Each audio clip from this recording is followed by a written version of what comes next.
नमस्कार साथियों, मेरा नाम है मोहित अग्रवाल। जयपुर राजस्थान का मैं रहने वाला हूँ और आप अभी मेरा यूट्यूब चैनल देख रहे हैं। आपसे रिक्वेस्ट है, एक बार आप इसको चैनल को सब्सक्राइब और बेल आइकन को क्लिक कर दीजिए ताकि आने वाली वीडियोस की नोटिफिकेशन आपके चैनल पे जैसे ही मैं कोई वीडियो अपलोड करूँ तो आपको शो हो जाए। तो आज मैं आप लोगों के सामने एक बहुत ही सुंदर प्रसंग लेकर आया हूँ। एक अपने को इतिहास से जुड़ी हुई ये घटना है। उस घटना से अपने को ये मालूम चलेगा कि अपने को जो प्राथमिकता देनी है, किसी भी चीज़ की प्रायोरिटी फिक्स करनी है, वो कैसे फिक्स करी जाती है। मतलब एक तरीके से सिचुएशन आदमी के सामने कौन सी आ रही है, उस सिचुएशन के आधार पे आपको प्रायोरिटी देनी है कि आपको क्या करना है, क्या नहीं करना है। तो इतिहास के इसी एक प्रसंग से मैं आपको उस स्टोरी का वर्णन बताना चाहूँगा।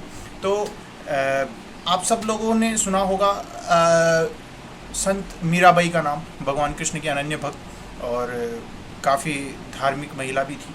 और उन्हीं के एक भाई थे जयमल राठौड़, जो कि नागौर के यानी कि मेड़ता के राजा थे। और अकबर ने जब मेड़ता पर आक्रमण किया, नागौर का किला उनसे छीन लिया, तो फिर जयमल राठौड़ अब कहीं ना कहीं पे तो इनको जाना है शरण लेने के लिए। तो ये उदय सिंह जी के पास चले जाते हैं। उदय सिंह जी महाराणा प्रताप के पिता, जो उसी समय वहाँ पर चित्तौड़गढ़ में अकबर से संघर्ष कर रहे थे। तो जयमल राठौड़ जी अपने कुछ साथियों के साथ मेवाड़ की ओर प्रस्थान करते हैं। तो जब वो जा रहे हैं, उनके साथ उनके 40-50 साथी भी उनके साथ मेवाड़ी की ओर प्रस्थान कर रहे हैं। चलते समय रास्ते के अंदर एक कुछ मतलब डाकुओं का एक झुंड आ गया। डाकू बोल सकते हैं वो अपन, या मतलब जो लूटपाट करने वाले लोग होते हैं उनका एक झुंड आ गया। तो अब वो झुंड जैसे ही सामने आया तो हुआ यूँ कि उन लोगों ने कहा जयमल राठौड़ जी से कि आपके पास जो कुछ भी पैसा है, जो कुछ भी धन संपदा इत्यादि जो कुछ भी आपके पास है, वो सब आप हमारे को लौटा दो। पर जयमल राठौड़ जी ने उसको एक बार तो सोचा कि क्या करना चाहिए, क्या नहीं करना चाहिए। उनके एक साथी ने मारवाड़ी के अंदर एक शब्द भी कहा कि अठ है कि बठ है। आंखों में आंखें डाल के उनसे पूछा एक तरीके से कि अठ है या बठ है। तो जयमल राठौड़ जी का ये रिएक्शन था कि बठ है, मतलब और चुपचाप से अपने पास जितनी भी संपदा थी, जितना भी धन था, वो सब वहाँ पर रखकर और वो जाते रहे।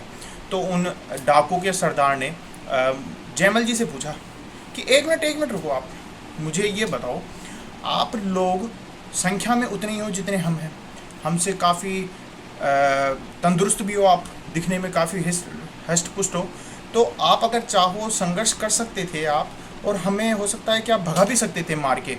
ये जो आपका सामान है सहज ही हम में प्राप्त नहीं हो सकता था, पर लेकिन आपने ऐसा बिल्कुल भी नहीं किया।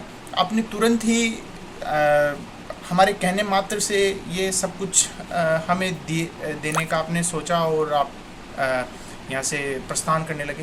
पहले आप मुझे ये रहस्य बताओ, और आप एक चीज़ और बताओ कि आपकी ये जो साथी हैं, इन्होंने आपको पूछा अठ है या बठ है, इसका मतलब क्या? तो बोले यार तू अपने काम से काम रखना, तेरे को जो चीज़ चाहिए थी वो हमने दे दी, अब तेरे को आगे क्या करना है। पर लेकिन नहीं, बोला आप देखो सामान तो क्या, हम चोरी ये लूटपाट करते हैं, हम और किसी और से कर लेंगे, मिल जाएगा हमारे को तो, पर लेकिन आप मेरे को बता के जाओ, ये लो आपका सामान भी आप ले लो।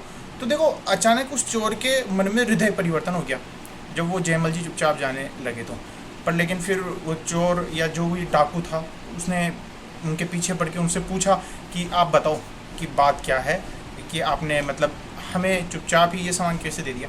तो फिर उन्होंने बताया कि देखो मैं यहाँ पर अपना नागौर का किला तो गंवा चुका हूँ, ठीक है, अब मुझे अकबर से युद्ध लड़ने के लिए, उदय सिंह जी की सहायता करने के लिए उदयपुर जाना पड़ रहा है, यानी कि मेवाड़ जाना पड़ रहा है। वहाँ पर चित्तौड़गढ़ भी आता है और उदयपुर भी आता है, मेवाड़ के अंदर राजसमंद भी आता है। तो चित्तौड़गढ़ में मुझे जाना पड़ रहा है उदय सिंह जी की सहायता के लिए, वहाँ पर अकबर से संघर्ष करेंगे हम लोग। तो अभी आपसे अगर हम लोग यहाँ पर उलझते, हो सकता है आपके पास हथियार भी हो अभी इस समय, और एक आध हमारे किसी साथी को आप मार भी सकते थे। तो हमने सोचा कि आपके साथ में संघर्ष करके, हालांकि आप ये मत सोचो कि हम आपसे ये सामान इतनी आसानी से ले जाने देते, हम आपको ये सामान को हाथ भी नहीं लगाने देते, आपको भगा देते। पर फिर भी उस लड़ाई के अंदर हो सकता है कि हमारे एक आध साथी की हो सकता है कि मृत्यु भी हो जाए। तो हम नहीं चाहते कि हम यहाँ पर अपने किसी भी साथी को खोए। हमने एक हमारी प्राथमिकता को फिक्स किया है, मतलब एक प्रायोरिटी को फिक्स किया है कि कौन सी जगह पे हमें अपने आप को काम में लाना है। तो जयमल जी की ये बात सुनकर वो काफ़ी प्रसन्न हुआ और मतलब उनके तो मतलब पैरों में गिर गया वो एक तरीके से। तो इस कहानी से मतलब आप लोग ये देखो कि काम तो आना है, एनर्जी तो वेस्ट करनी है अपने को एक तरीके से। एनर्जी अगर आपको अपनी एनर्जी काम में लेनी है तो आप ये देखो कि अपने को वो एनर्जी काम में लेनी है, पर कौन सी जगह पर काम में लेनी है। एक जो अच्छी जगह हो उस जगह पर अगर अपन वो एनर्जी काम में ले रहे हैं तो हो सकता है कि उसका अच्छा रिजल्ट मिले। जिस जगह का अपने को कोई फ़ायदा ही नहीं हो और अपन अपनी एनर्जी लगाए जा रहे हैं वो हो सकता है कि कहीं ना कहीं नुकसानदेह हो। तो जयमल जी ने यहाँ पर एक अपनी प्राथमिकता को उन्होंने निर्धारित किया था कि नहीं, मुझे अकबर से लड़ना है युद्ध, ठीक है, मेरे साथी वहाँ काम होंगे, देश के लिए काम आएंगे, वो ज़्यादा प्रशंसनीय बात रहेगी बजाय कि इन चोरों के, इन डाकुओं से युद्ध लड़ने में। तो उन्होंने अपनी एक प्रायोरिटी फिक्स की थी।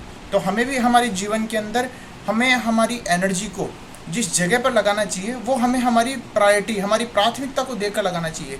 विद्यार्थी के जीवन में पढ़ाई उसका एकमात्र लक्ष्य होता है। तो आपको जो भी मेरे युवा साथी, मेरे छोटे भाई बहन जो भी किसी कंपटीशन की या मतलब अपनी किसी भी अध्ययन की तैयारी कर रहे हैं, वो इस चीज़ का भी ध्यान रखें कि आपको अपनी केवल एनर्जी को इस जगह पर लगाना है कि उससे आपको अच्छा रिजल्ट मिले।